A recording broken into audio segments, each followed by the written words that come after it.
Oh, this smells like grapeness. Grapeness? Grapeness. I kind of see what you're saying there. I'm getting a little, a tinge of weird wood. Weird wood and grapeness. I also got a mental picture of a purple Mr. Snuffleupagus from Sesame Street. Yeah. Would this be his drink of choice, you think? Probably.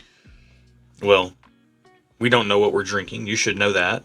You should also know that I'm Josh. I'm Erin. And if you are new here, this is Stuff and Whiskey, where we talk about whiskey and whatever other stuff comes up. Yep. While we're hanging out, having pours, because that's what we like to do. Hang out, do tastings with ourselves and with our friends.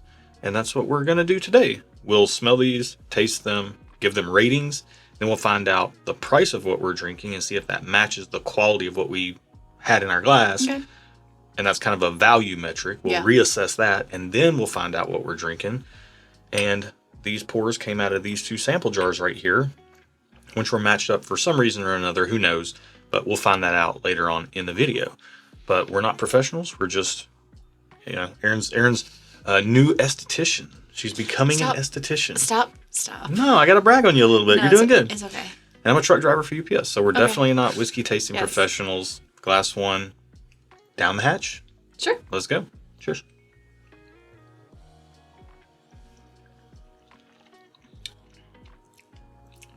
Wow. Yeah. The weird wood comes out on the palate. Mm-hmm. And the grapiness comes out on the palate too. That's that purple drink. I want that purple stuff. Is that from something? Yeah. If you don't know the reference, we don't have. Okay. We can't go into it right now. Okay. Yeah.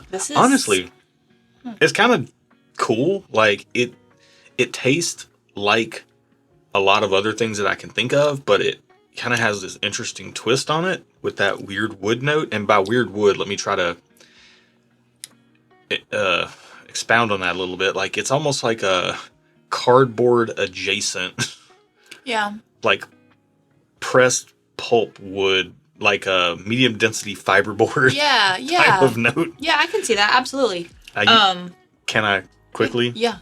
As a teenager and into my 20s, I was big into car stereos. And I would do like, my dad who raised me, my stepdad, he had access through his work to fiberglass resin and fiberglass mat and stuff. So I would do a lot of like custom fiberglass reshaping of panels and stuff. Probably sniffing all the chemicals that are wrong with what I am now, which is all everybody wants to complain about me in the comments.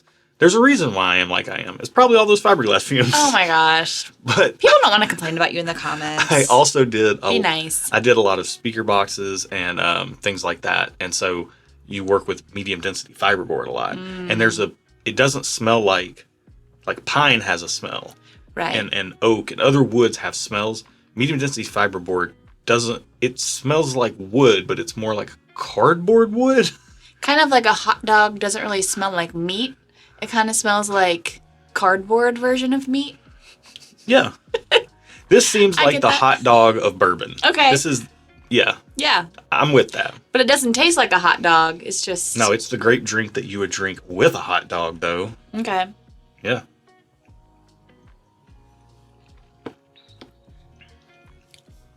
Yeah. Look, I like that. I like it. It's different. It feels like probably craft or something, like the weird wood or something like that. There's something different to it.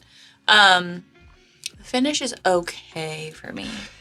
It tastes good, but I don't know if there's enough of a finish there to counteract some of how sweet it is for me. Mm-hmm. So it might be a little too sweet for me over like several sips. I could see that being the case for you and your preferences. Yeah. For me, liking sweeter pours, this isn't... I typically like sweeter pours that are also really dense and rich and powerful. Like a powerful piece of music or a powerful movie. This is a little bit more just like a pop song that you like having on in the background. You know, it's not going to impress you or anything, but it's generally enjoyable. This is like something I would drink while I'm grilling or, making dinner or something like that. It needs to be, it's a good background whiskey. It's not a good commanding your attention whiskey. I prefer the commanding your attention whiskeys. That's not that. But for a background whiskey, pretty good. I enjoy it. Let's see how glass 2 compares. It smells a little richer. Not quite as... It doesn't have that crazy grape Right. note. There's nothing like jumping out at me like glass 1. Like glass 1, I put it to my nose and instantly I was like, grapiness. Mm-hmm. It smells good. It smells like whiskey. I get that a lot. Like that's a general thing. Like I don't always get specific nosing notes or tasting notes, and I'm not going to pretend that I do when I don't. So yeah, glass 1's got the old grapiness. This one has just everything that bourbon has is here, and it's all kind of like on level 4. It smells like whiskey flavored whiskey, as you like to say. Yeah. To me, it smells like a better pour than glass 1, but glass 1 was so specific in its approach that made it stand out, even though it's not a remarkable pour. Whereas this just seems like a pretty good, seemingly middle shelf bourbon. Yeah. Let's get it down the hatch. Cheers. Oh, I gotta drink with my drinking hand.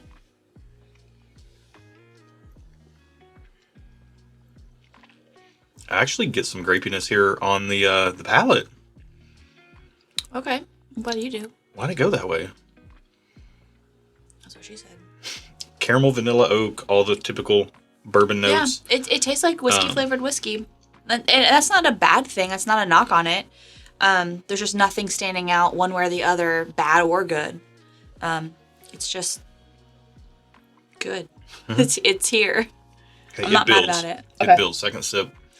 It is more balanced in the first pour. It's more rich. It's more dense. The finish is really picking up. Like the finish on glass 1 was short. The finish on this one is building into like a medium plus finish. That second sip definitely built upon the first. Whereas the first one, by the time you took a second sip, the finish was already gone, even if you took it pretty quickly. Yeah. And this is leaning more into that like strawberry, raspberry, not quite cherry, but like just the brighter, sweeter red fruits. Yeah, but I can see that. The barrel is evident here. Like you're getting some oak impact. You're getting that like a nice light caramel note. It's not very heavy handed. It really does lead more with like the fruit and the sweet vanilla type of vibes on glass 2.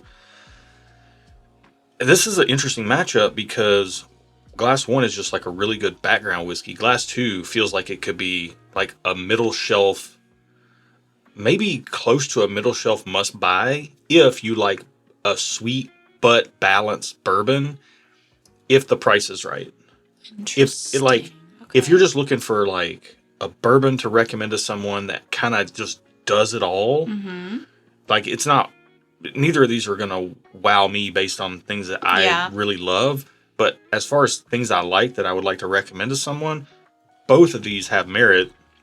And glass 2, if it's like a $50 middle shelf available bottle, it's almost like you have to buy this and compare it to other things out there to see how this hits you versus other things. Because if you really like this, you probably like a lot of the things that I would like, and it could point you the direction of other bottles. This is why it's so important to never just ask for a recommendation without at least, like anybody that asks me for a recommendation, what bottle should I buy? I always ask the same questions.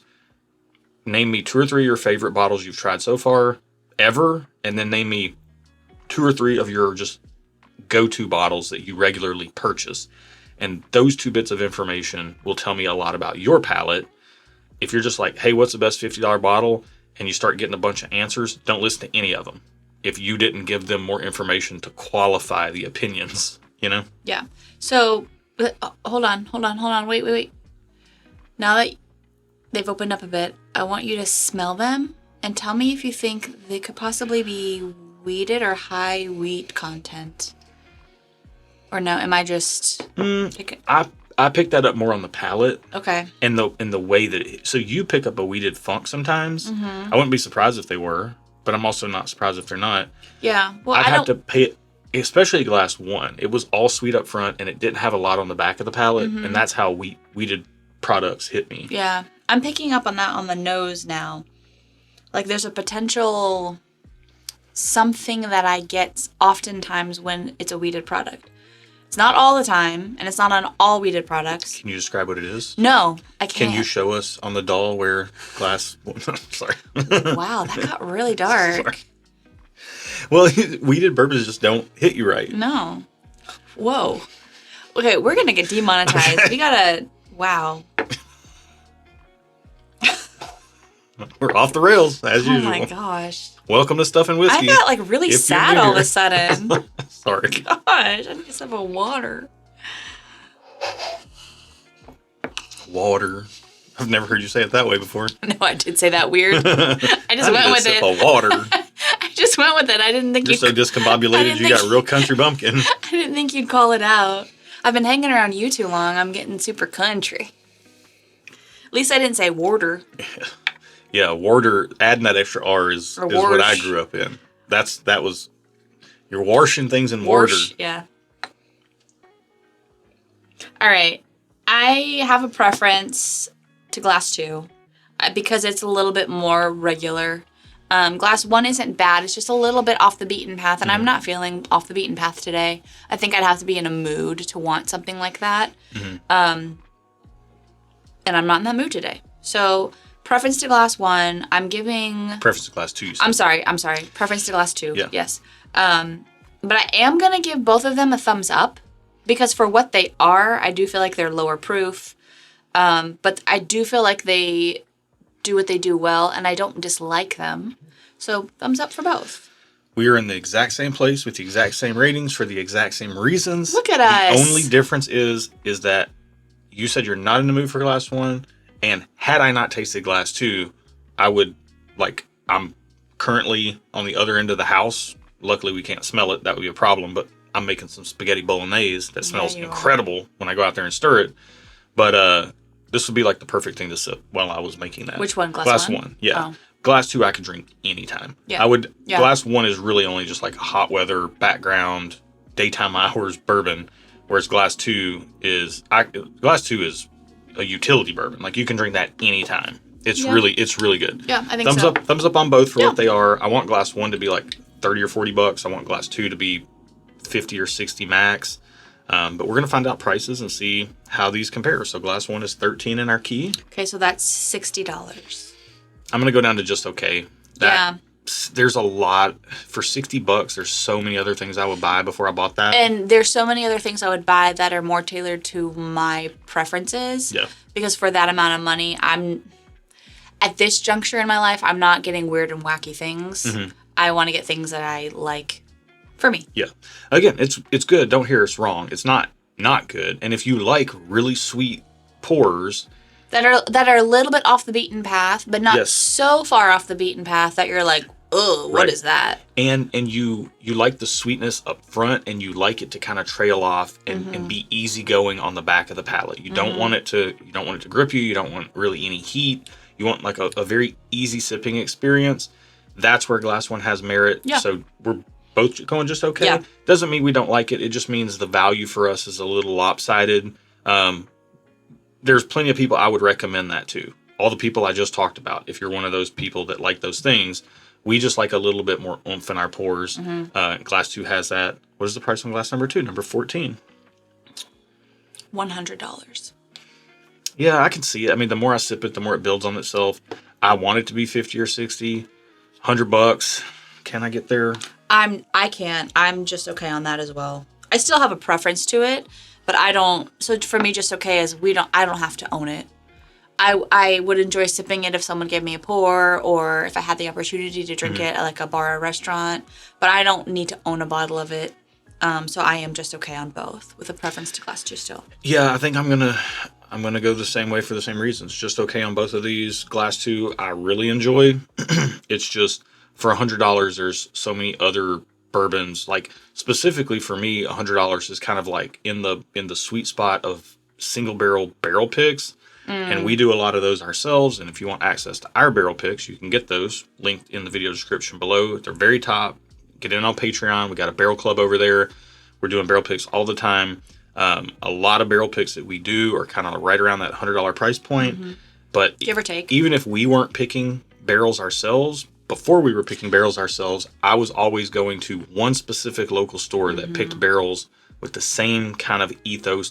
Their palate and the reasons why they picked barrels was very much in line with my own. Yeah. And so I was able to get access it's almost like they were personal shoppers specifically for me, and I would buy their barrel picks instead of buying shelf stuff like this for $100. Yeah. And I didn't have to hunt them; they were just there in the stores. It's the same exact principle we use on Patreon. If you like our palettes, you align with them, you're gonna love our barrel picks. If you hate our palettes, definitely don't buy them. I would hate for you to buy something that you're unhappy with. We're not trying to sell them. We just do it because our community loves them. Yeah. And, that's the way that goes. So. I have a thought. Before we find out what it is, you said that your palette aligns with something else for the money. And I was going to ask, like, what kind of things would you say so like they have reference? But I was thinking you'll probably say Jack Daniel's single barrel proof. Yep. That. Because that's like $70-$80. Yep. And those are almost always in our wheelhouse. Even the ones that aren't so great are still probably, in my opinion, better than what we just drank. Yeah. The Tennessee whiskey, the barrel proof rye. Yeah, both of them. Rare breed, Old Forester 1920, single barrel selections from anywhere that my palate aligns with, a store or a club. So if you're new to the channel, that price range that we're talking about here, the things that Josh just mentioned are in more alignment with what we prefer. So take that into account once we find out what these are and how we've talked about these. And weigh it against your preferences. Yeah. Okay. All right, let's find out glass number 1, number 13. What are we drinking? Chicken cock, 90 proof. Well, the weird wood makes sense. Okay, now. I don't know the full story behind this brand and like where their whiskey's from. Do they make it themselves? Do they source it? You guys saw the banner on the screen, so you already have the rundown on that. But it is a Kentucky bourbon brand. Okay. And I've never tried much of their stuff. I've heard other people do like it. It tastes like a version of Buffalo Trace products, just amped up on the grape, and with a weird woody note. Yeah. So, I think and I've always felt like the price tag on them was just too high for what I was willing to pay, that's like a just okay. Not saying it's a hard pass. It's not a thumbs down. It's not a this is terrible whiskey, but it's a just okay for me. Yep. And I more often than not do leave it on the shelf, or always do leave it on the shelf, rather than buy it. But if we were now I have tasted it, if we're at a restaurant and they have it on the menu and I'm feeling froggy that day or whatever, I would order a glass of that for sure. Okay. What's glass number 2? Kentucky Owl Confiscated. And it's 96.4 proof. And these are both samples thanks to Bill and Delia Kavanaugh. Yeah. So thank you guys. That's so funny. What's the Kentucky Owl Confiscated? I don't know. It's 94 proof? 96.4. Okay. So Kentucky Owl used to be owned by Dixon Dedman, famous for making some fantastic blends of Kentucky Owl.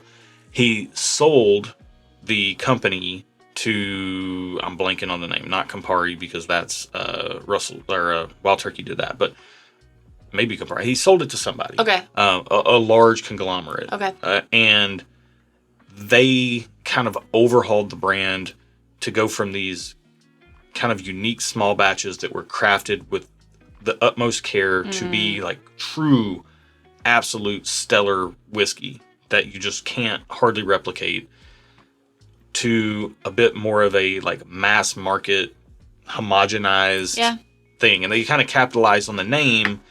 And I've also never bought a bottle of Kentucky Owl Confiscated because I figured it was probably okay, but not as good as the stuff Dixon was working on. Right. And I figured it was kind of, going to be too much money for what it was. And that also kind of bears true. Bears true for you? Dixon has gone on. Now, if you see any of the 2XO branding stuff on the shelves, that's what Dixon is doing now. Okay. And I think those bottles are about $100 a piece. I'd be more inclined to buy one of those than I would be inclined to buy this. But I'm happy to have tasted this. And if I ever am also in a restaurant and I see this on the menu and it's decently priced, like $16 for a 2-ounce pour or something, probably won't see it at that unless the bottle's just been sitting around and they're trying to get rid of it. Yeah. But if I saw it for a good price like that, I'd be happy to get a glass of this because it is a good, well-rounded bourbon. Like Dixon was involved in making this. It's not what he was making, but they wanted him to make a more mass market blend. Gotcha. And this is what he came up with. I do know this has been in our sample pool for a while because I remember the Confiscated. And then also I'm a juvenile kid at heart, and so I just thought it would be funny with the first glass and you pronouncing it. And I didn't know how you'd react, so. Oh But, I don't even know if we can make a thumbnail for this video. We might get demonetized. We're already because you talked about Okay, yeah, we know. other things All that right. made me really sad. I'm sorry. I didn't like it. I'm sorry. It's okay, If but you sat through this whole thing, like it. I'm sorry too, because But if you liked it, give it a thumbs up. We're sorry. Subscribe to the channel. This is what we do here, week in and week out. No, this isn't exactly what we do here. Yeah. This is a little some version of this. yeah. Just hang out, have fun. Yeah. Talk about whiskey. Yep. It's good. Absolutely. Thank Join in you if you want. guys so much for watching. Be good to each other, and until next time, cheers. Cheers. So if I take chicken cock and Kentucky Owl and mix them together, what is that?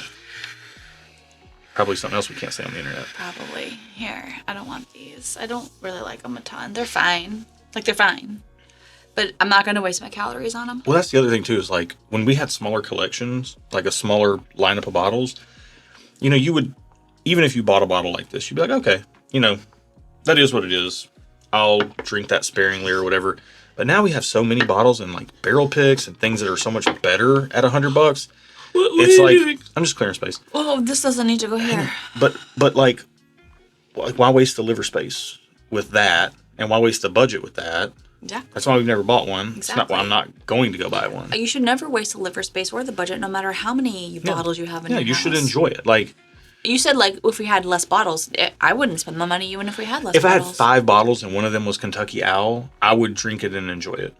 But, like, we just have too many other things that I would rather enjoy more now that I just don't need to be drinking that. And I don't need to be buying it either. Because I got other stuff to buy.